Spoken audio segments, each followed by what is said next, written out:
পৃথিৱীৰ পোহৰ তৰাৰ ধেমালিবোৰ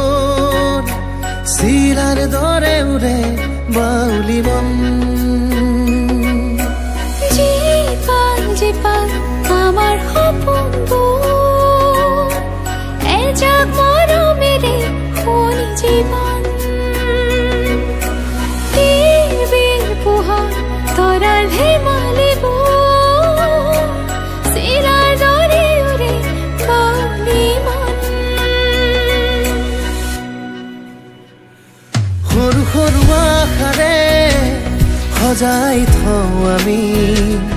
আমাৰ অকণমানি পৃথিৱীখন